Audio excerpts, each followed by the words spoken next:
Pleno se llevará a conocimiento la liquidación del presupuesto del año 2025, que arroja una cifra muy buena. Estamos hablando otra vez de 12 millones de remanentes que mayoritariamente pues se invertirán en la ciudad.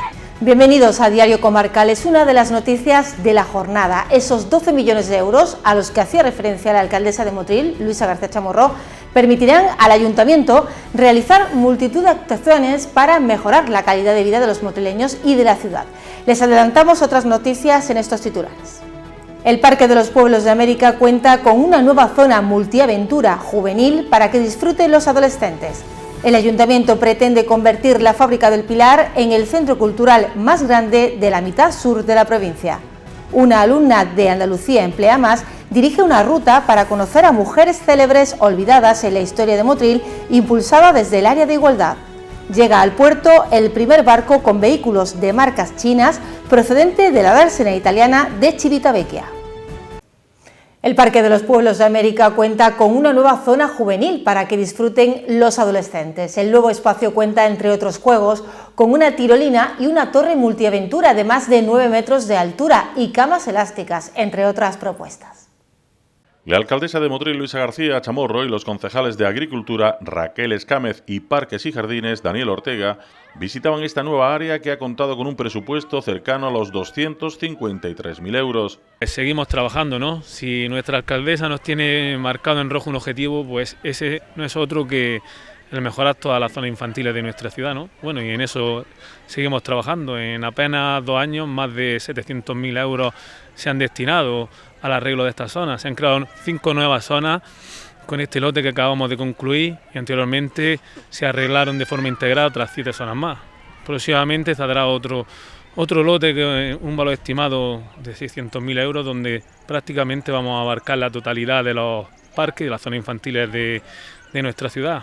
El concejal añadió que esta nueva zona viene a cubrir una carencia que había en el Parque de los Pueblos de América. Teníamos una zona destinada a niños pequeños de 3 años, otra zona hasta 6 años, pero es verdad que había un vacío de niños de 6 años y adelante donde no tenían, ¿no?, esos juegos de expansión donde podía estar en el parque, y se ha decidido, bueno, se ha montado una estructura de más de 9 metros con una capacidad para 60 personas, donde, bueno, aquí lo refleja claramente las indicaciones. Siempre bueno seguir las indicaciones que nos marcan los fabricantes en la entrada de cualquier parque, y es muy importante que está diseñado para niños desde 6 años hasta 15 años, siempre que sean niños menores de 6 años acompañados por un adulto o un mayor. Y como siempre digo y alego, tenemos que ser responsables, tenemos que ser cívicos, porque al final es una inversión importante que pagamos todos los motrileños. La alcaldesa de Motril, Luisa García Chamorro, destacó la importancia de que los menores motrileños tengan lugares para disfrutar al aire libre.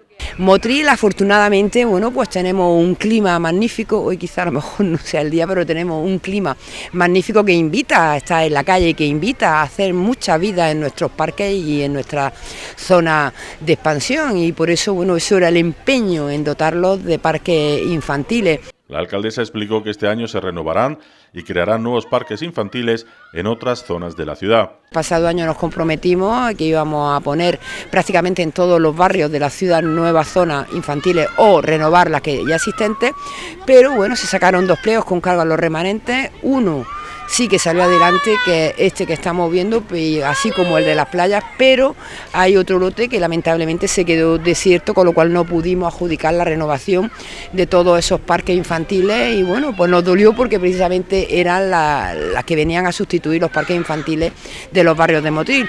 Pero decir que bueno, que nosotros nuestro compromiso lo cumplimos, que este año vamos a volver otra vez a sacar todos esos parques, incluso se van a ampliar algunas zonas más que se quedaron fuera del contrato anterior, de tal manera que calculamos que para finales de este año o principios del año que viene, si la licitación, repito, va bien, porque al final es un procedimiento administrativo, si la licitación va bien, pues estarán prácticamente todos los parques infantiles de la ciudad, los actuales, incluso algunas zonas que nos han pedido, pues se instalará una zona nueva.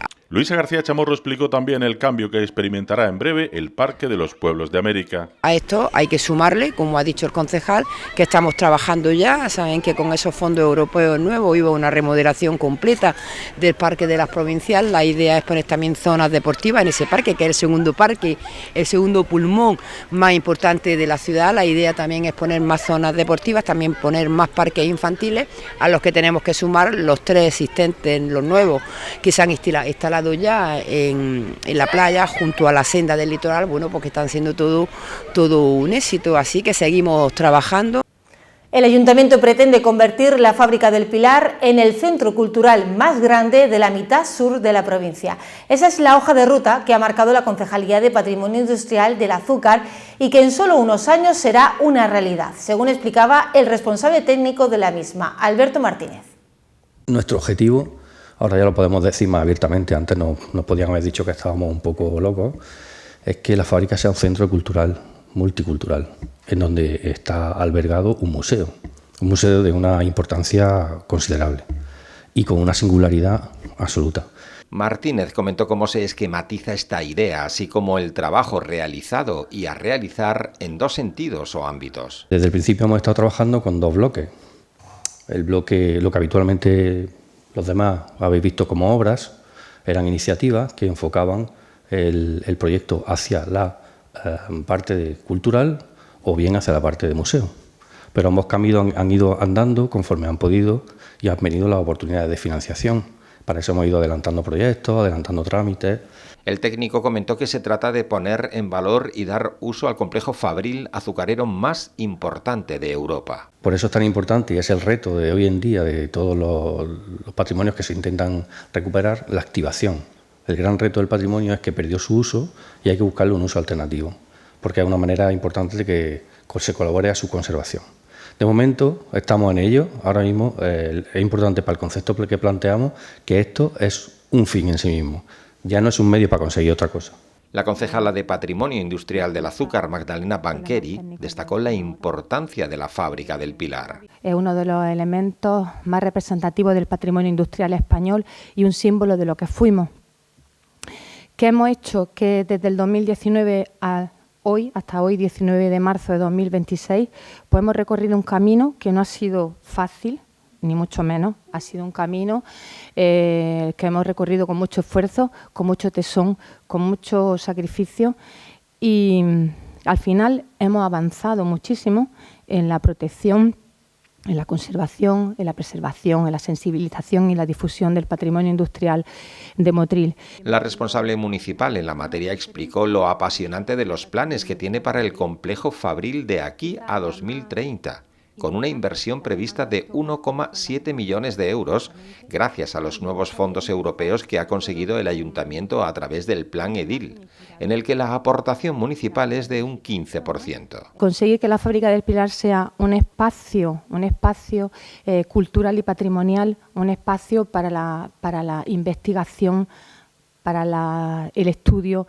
para la ciencia, para la creatividad.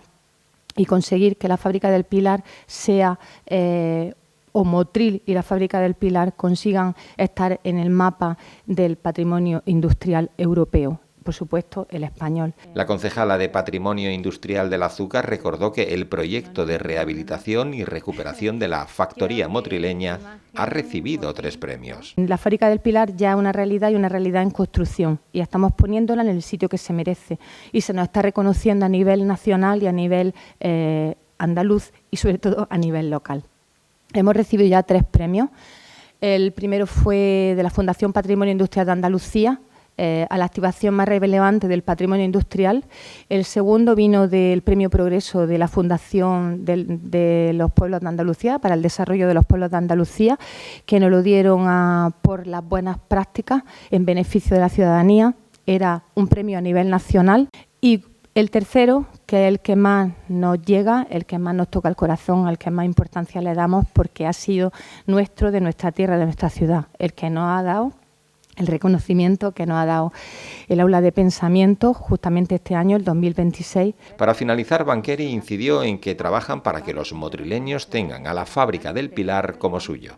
al tiempo que las distintas administraciones se implican en la total recuperación del complejo fabril para la conversión en un megacentro cultural. Se ha convertido en un proyecto de ciudad, que es lo que intentamos conseguir, que la Fábrica del Pilar sea un proyecto común de todos y que todos luchemos por ponerla donde se merece. Tiene que haber implicación tanto de instituciones públicas como privadas como de toda la ciudadanía.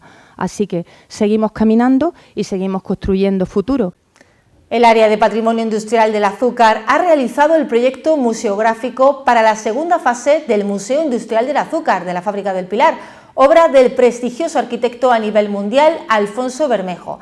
El técnico explicó su propuesta en la última de las sesiones de la cuarta edición de las Jornadas de Patrimonio Industrial. El jefe de Patrimonio Industrial del Azúcar del Ayuntamiento de Motril, Alberto Martínez, argumentó lo que se explicará en esta segunda fase. El súper reto es interpretar todo el patrimonio de la producción de azúcar en un proceso químico que es invisible. O sea, que se produce en depósitos estancos y en tubería bajo presión y bueno, y para explicar eso pues tiene su dificultad y para hacerlo, digamos, visible. Por eso hemos recurrido al consejo de una persona como Alfonso, creativa, ordenada y con experiencia en este tipo de retos, que nos ha fijado las líneas a partir de las cuales vamos a trabajar para concretar la fase 2 del museo, que conlleva, bajo fondo, seguimos con la memoria oral, que nos sigue aportando datos y conocimientos sobre el tema, pero conlleva una intervención que tiene arquitectura, ingeniería y imaginación, museografía y creatividad en una misma fusión. La concejala de Patrimonio Industrial del Azúcar, Magdalena Banqueri, explicó la trayectoria de Alfonso Bermejo. Alfonso Bermejo es un arquitecto especializado en la rehabilitación y conservación del patrimonio, así como la puesta en valor a través de proyectos museográficos. Ha participado en proyectos nacionales e internacionales de gran relevancia como arquitecto, así como director de los trabajos de restauración, desmontaje, traslado e instalación del Mihrab de Al-Weynab para el Museo Nacional de Omán, no sé si lo pronuncio bien, pero vale, sí. En colaboración con el MT Museos, contribuyó al diseño y producción de maquetas y escenografía para el Museo Nacional de Qatar y con Icarria Atelier participó en el desarrollo de maquetas y escenografía para el Museo de Historia Natural de Abu Dhabi, así como para los pabellones Opportunity, Mobility, Expo Life, Ambition de la Expo Dubai 2020. Por su parte, Alfonso Bermejo explicó que esta segunda fase se actuará en 3 salas con una superficie total mayor a la de la primera fase, que ya está abierta y puede visitarse. Se trata de las salas de encalado, evaporación y centrifugado que completan el proceso para la obtención de los cristales de azúcar. El arquitecto mostró la ambiciosa propuesta que tiene para el primero de estos espacios. Esta sala, pues para mí, tiene un valor muy importante y una escala fantástica, porque tiene una altura muy grande y creo que puede servir de base pues para hacer experiencias inmersivas, en tanto en cuanto es fácil de oscurecer y permitiría generar lo que llamamos teatros virtuales, o sea, integrar un poco la maquinaria con proyecciones. Creo que es una sala con un gran potencial. Bermejo fue más allá en la presentación de esta idea. La intención es colocar dos grandes superficies de proyección cruzadas, de tal manera que se pudieran, digamos, verter contenidos al mismo tiempo. En una de ellas pues puedes estar explicando directamente lo que está representado, que es una molécula de sacarosa, y luego la puedes ir imbricando con el proceso que está dentro del esquema de producción. Luego tenemos una malla de gamuza transparente. Esa gamuza transparente permite una proyección opaca, pero tú detrás puedes introducir un juego de luces de tal manera que vas iluminando los recalentadores, los depósitos, y puedes hacer que parte de la arquitectura pase a ser parte del audiovisual. Las propuestas para las salas de evaporación y centrifugado también son muy innovadoras e incorporan el uso de nuevas tecnologías para crear recreaciones y videomappings que mejoren la experiencia del visitante e incluso que permitan que estas salas acojan distintos eventos. Igual ocurre con la maqueta del proceso extractivo del azúcar a partir de la caña, que se cambiará de ubicación y cobrará vida. Es una maqueta fantástica del año 53, de una feria agrícola, relativamente funcional, en el cual pues representaba todos esos procesos de transformación, ¿no? Introducir la maqueta dentro del edificio, en una zona acondicionada para ella, y utilizar un sistema que se llama teatro virtual. El teatro virtual, mediante un dispositivo audiovisual y una lámina transparente, permite situar pequeños hologramas dentro de una escena. Que un grupo de operarios pues vayan trabajando, yendo de un lado para otro, manejando bombas, teniendo que parar, desembragar algo, embragar o llevando cosas.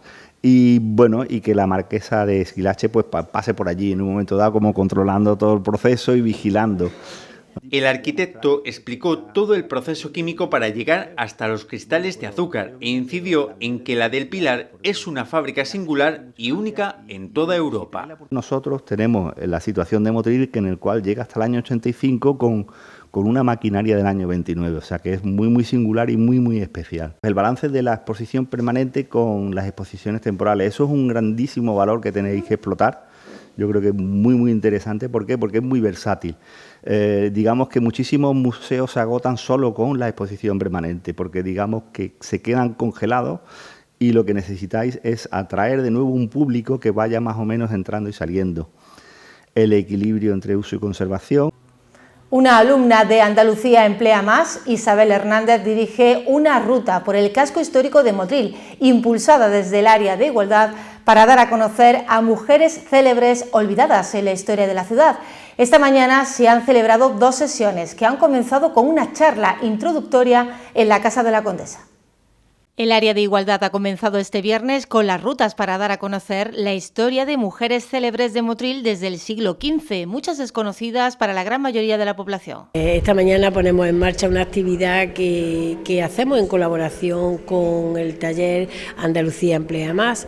No sé si sabéis, ellas están haciendo las prácticas con nosotros, con el área de igualdad, y evidentemente en el mes de marzo, que es un mes donde promocionamos a las mujeres, pues concretamente una de las chicas que forman parte de este taller, en su proyecto en el que ella va a desarrollar su faceta promocional, porque al fin y al cabo son mujeres que van a emprender o están emprendiendo, pues el tema del turismo es lo que a ella les gusta, lo domina y está formada en ello, ¿no? La iniciativa es un homenaje a las mujeres desde las pioneras del pasado hasta la actualidad. Hoy se hace esta visita con un grupo que ya estaba determinado porque nos lo habían solicitado, y tenemos pendiente otro más, con lo cual decir que ya se ha ofrecido a que si surge, que no hay ningún problema, pero bueno, me parece interesante el ver la iniciativa que tienen mujeres y que desde el Ayuntamiento de Motril y concretamente desde el área de igualdad pues hacemos visibles los proyectos que son interesantes para mujeres y sobre todo para Motril. Las mujeres protagonistas de esta lista surgen de una investigación del grupo Motril Igualdad Activa de Andalucía Emplea Más. La introducción previa se ha celebrado en la Casa Condesa de Torre Isabel de la mano de la alumna Isabel Hernández. Y a continuación haremos una ruta pequeña alrededor del casco antiguo y haremos paradas y iremos explicando las mujeres de las que hemos encontrado. Esta es una investigación que llevamos ya 6 meses haciendo la investigación y el proyecto, y hemos encontrado más de 30 mujeres. Aquí en la charla y en la ruta vamos a hablar solamente de 16 de ellas y es para recuperar la memoria de las mujeres en la historia de Motril. Y también es una ruta que no es para especialistas, es para el público en general. El recorrido tiene 8 paradas en la ciudad para descubrir historias como esta. Por ejemplo, podemos hablar de Ana Gutiérrez de Contreras, que es una mujer que es desconocida para la inmensa mayoría del público, pero sin embargo todo el mundo conoce a Alonso de Contreras, que fue regidor de Motril y fue propietario del siglo XVI, que además tenía un palacio aquí cerquita, el Palacio de Contreras, también llamado de Eugenia de Montijo. De ella se habla poco y ella fue la primera mujer que consiguió, estamos hablando del siglo XVI, el primer cabildo predemocrático de la historia, es decir, una mujer que no podía entrar al concejo municipal consiguió permiso para ella conseguir lo que ella quería, y lo que ella quería era su molino de papel de estraza. Y consiguió hacer ese cabildo y consiguió ganar la votación. O sea que es una mujer que está, precisamente sus restos están en la capilla, en la cripta del convento de la Victoria. De Alonso de Contreras tenemos una calle, de Ana Gutiérrez no tenemos ninguna. Esta ruta por el legado histórico y cultural de Motril con perspectiva de género visita otros emplazamientos destacados como la Iglesia Mayor o el Palacio Ruiz de Castro.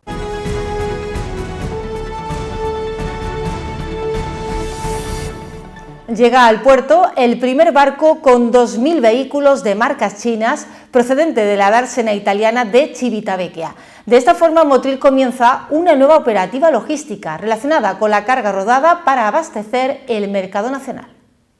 La filial logística de Nautum dispone en Motril de una superficie de 80.000 metros cuadrados para gestionar el transporte, almacenamiento y servicios técnicos de vehículos. El presidente de la autoridad portuaria, José García Fuentes, ha dado la bienvenida a esta nueva operativa.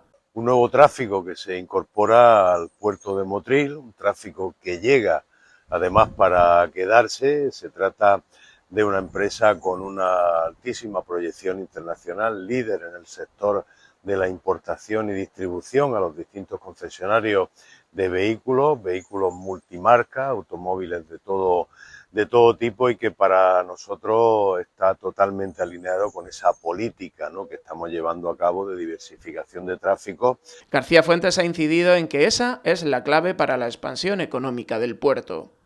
Tráficos completamente compatibles con la actividad que ya tiene consolidada el puerto de Motril, como son los graneles sólidos, graneles líquidos, mercancía general, con las cargas de proyectos, los aerogeneradores, también con las líneas regulares de pasajeros, por supuesto con los cruceros y con la náutica deportiva y con la pesca, ¿no? Nautum Automotive lidera el sector a través de su red de terminales en España y en Emiratos Árabes Unidos. La empresa también proporciona la distribución terrestre hasta los concesionarios, utilizando su propia flota de camiones. Por tanto, esa compatibilidad de uso creo que es importante que una empresa que llegue la cumpla, y en ese sentido pues decir que este tipo de vehículos son una carga completamente limpia, una carga sostenible, puesto que gran parte de ellos son vehículos eléctricos y por tanto que tienen ese componente medioambiental también hacia el que camina nuestro puerto. Las operaciones se beneficiarán de la infraestructura de tráfico rodado dedicada en el puerto de Motril, que incluye una rampa integrada compatible con grandes buques que operan las rutas hacia Europa, así como la conexión a través de la autovía A44 y la autovía del Mediterráneo, lo que permite tiempos de tránsito competitivos hacia el mercado clave. La llegada del buque de bandera de Hong Kong tampoco ha pasado desapercibida. Se trata de un barco votado en 2025 con 220 metros de eslora y 38 de manga y casi 9 de calado. El Shenzhen alimenta sus turbinas con metanol y puede transportar 25.000 toneladas de carga.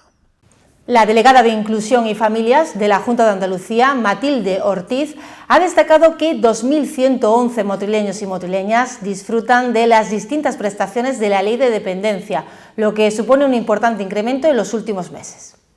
El esfuerzo que se está haciendo desde la Junta de Andalucía, desde el gobierno de Juanma Moreno y por supuesto con nuestra consejera al frente de Loles López, una cifra que nos indica que en Motril son 2.111 personas las que tienen algún recurso dentro de la ley de la dependencia. Una ley de la dependencia que se está viendo muy reforzada porque se han aumentado en 40 las personas que están haciendo las valoraciones en toda la provincia. Para Matilde Ortiz, ese incremento que acorta los plazos en los que una persona pasa a ser usuario de los servicios de la Ley de Dependencia es una muestra de la apuesta de la Junta de Andalucía por mejorar la vida de las personas mayores, discapacitadas o enfermas. El impulso que se está haciendo con un refuerzo de la dependencia, pues estamos viendo cómo los ayuntamientos, pues de una manera masiva están incorporando a sus usuarios, a sus personas, a sus vecinos a la Ley de la Dependencia, una Ley de la Dependencia que estaba obsoleta, una ley de la dependencia que no cubría los fines para lo que realmente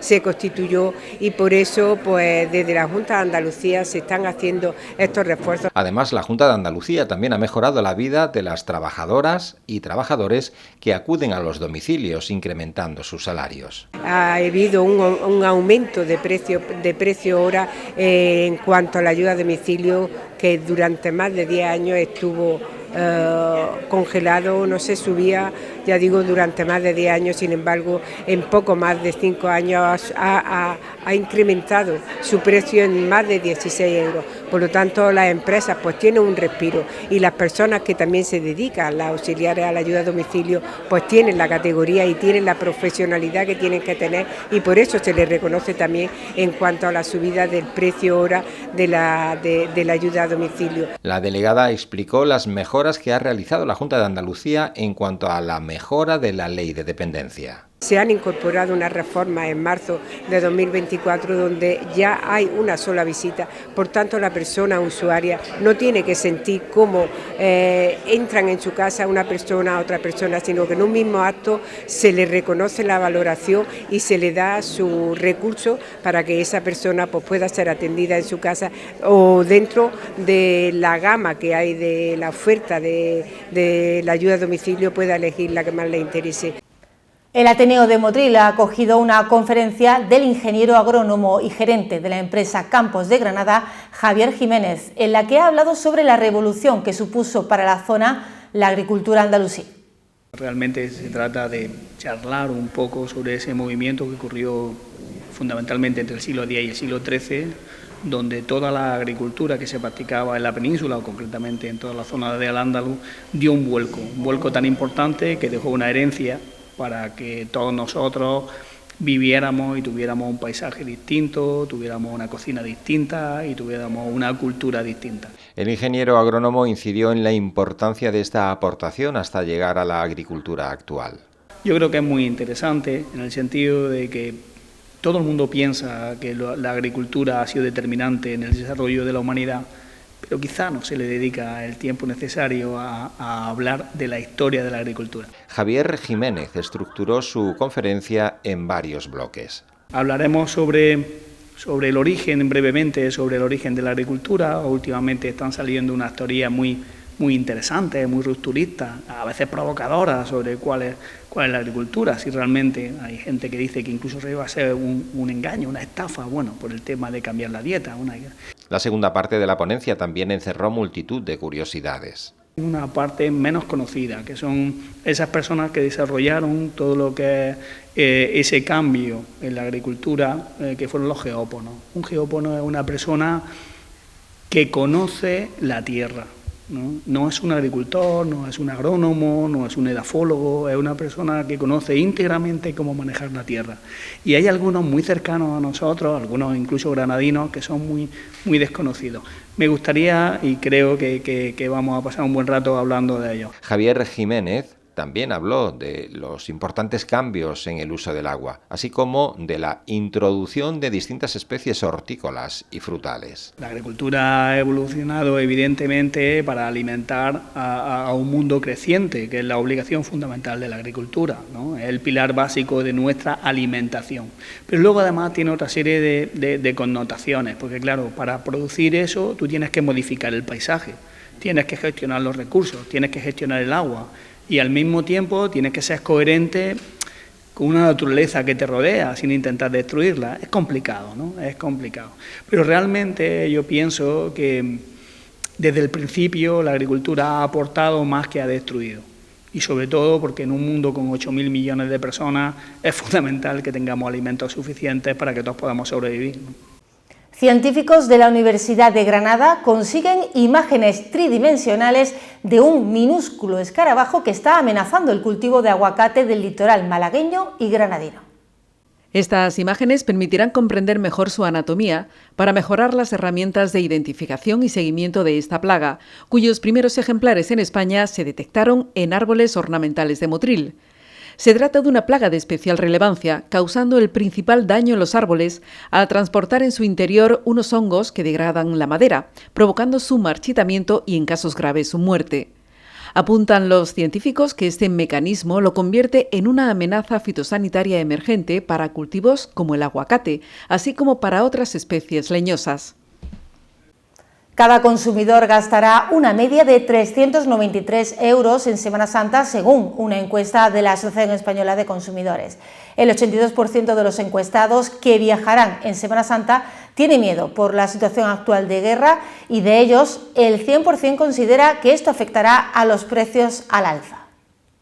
La Asociación Española de Consumidores ha realizado 1000 encuestas para conocer la intención de gasto y las preferencias de los consumidores de cara a la Semana Santa.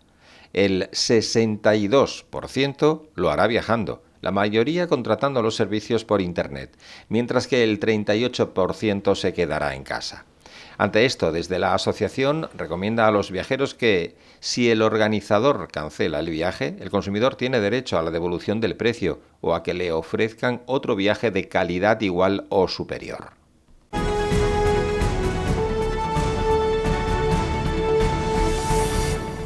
El cuerpo sin vida de un hombre joven ha aparecido este viernes en la orilla de la playa de Cambriles, en Castelldefels, donde el domingo pasado fueron hallados 3 cadáveres vinculados posiblemente a la llegada de una patera. Este cuarto cuerpo pertenece a un hombre joven de rasgos magrebíes y ha sido encontrado por un vecino que paseaba por la playa, según han indicado fuentes de la Guardia Civil, que investiga si puede corresponderse al de un tripulante de la expedición de inmigrantes que el domingo pasado arribó en la zona.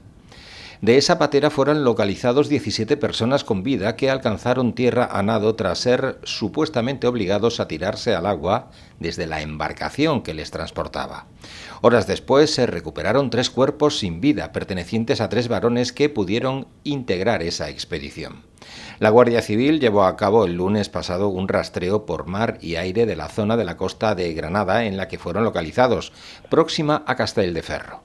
El cadáver ha sido trasladado al Instituto de Medicina Legal y Forense de Granada para su identificación y determinar las causas de la muerte.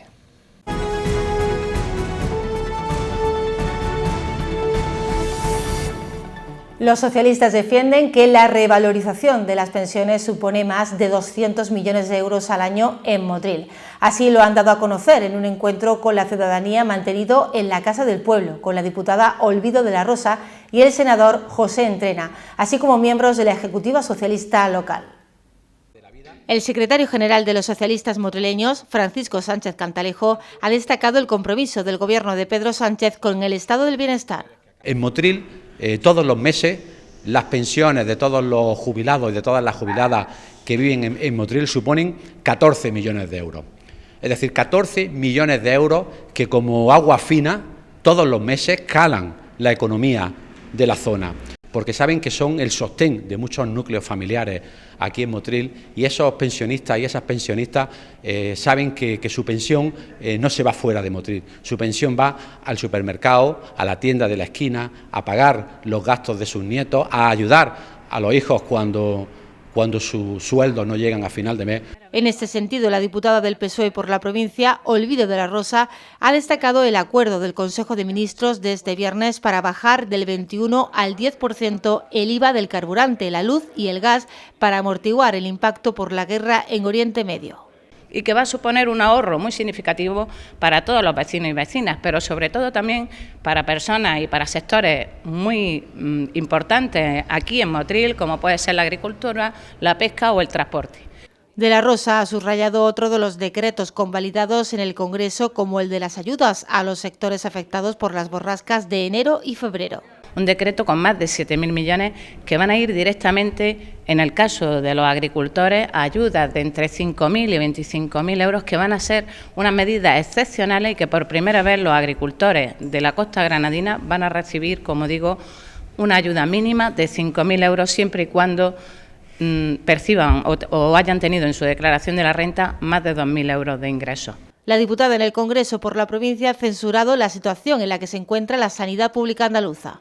Un modelo sanitario que pusimos en marcha los socialistas en Andalucía, con unos servicios públicos que acercaban a la población los servicios públicos, como es el caso en el Hospital de Motril, pues tenemos un modelo contrario por parte del Partido Popular, que está desmantelando el Hospital de Motril y que están sufriendo los ciudadanos y ciudadanas de toda la comarca. Olvido de la Rosa ha criticado la política educativa del Gobierno de la Junta de Andalucía. Si hablamos de educación, el Gobierno de España aprueba medidas para reducir el número de alumnos por clase. ¿Qué hace Moreno Bonilla? Llevamos más de 200 aulas cerradas en nuestra provincia en esta materia. La diputada ha defendido la posición del Gobierno central ante la escalada bélica iniciada por Israel y Estados Unidos con el ataque a Irán.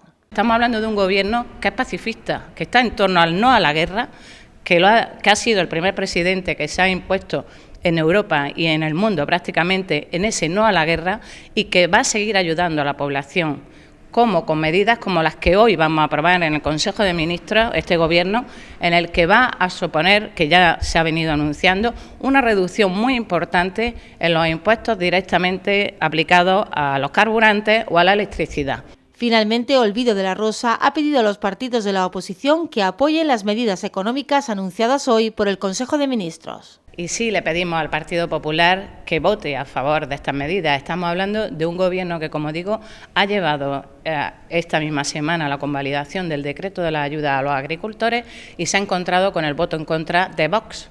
Estos que luego vienen a defender a los agricultores y que se ponen la mano en el pecho por ellos, votan en contra de medidas que van a ir directamente en beneficio de los agricultores. Por eso hoy le pedimos tanto al Partido Popular como a Vox que voten a favor del decreto que el Gobierno de España lleve el próximo día al Congreso de los Diputados para que sea una realidad esa reducción en los precios del combustible, esa reducción en el precio de nuestra energía y en beneficio de muchísimos sectores estratégicos para la provincia. La Plataforma por la Paz de la Costa de Granada convoca el sábado desde las 7 de la tarde una concentración en la Plaza de la Aurora para rechazar la actual escalada bélica impulsada por Israel y Estados Unidos en Oriente Medio.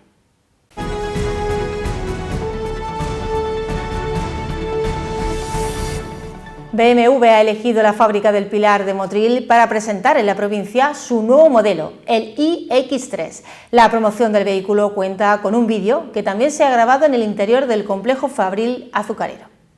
Estamos hablando de una unidad ya con más de 800 kilómetros en eléctrico, es decir, con unidades que se pueden cargar en 10 minutos más del 80% y bueno, una tecnología mucho menos contaminante y un vehículo mucho más actual.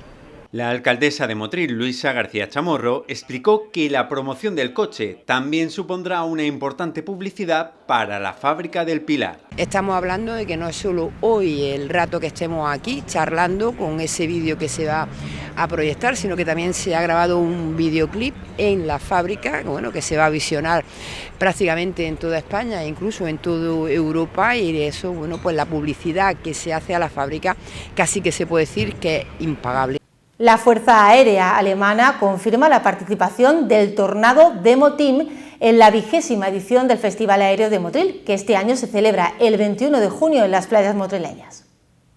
El Panavia Tornado es un avión de combate bimotor desarrollado durante los años 70 por Reino Unido, Italia y Alemania Occidental, si bien no se estrenó en combate hasta la Primera Guerra del Golfo en 1991. Se trata de un caza polivalente de ala de geometría variable según el rol que dejó de fabricarse en 1999, aunque aún está operativo.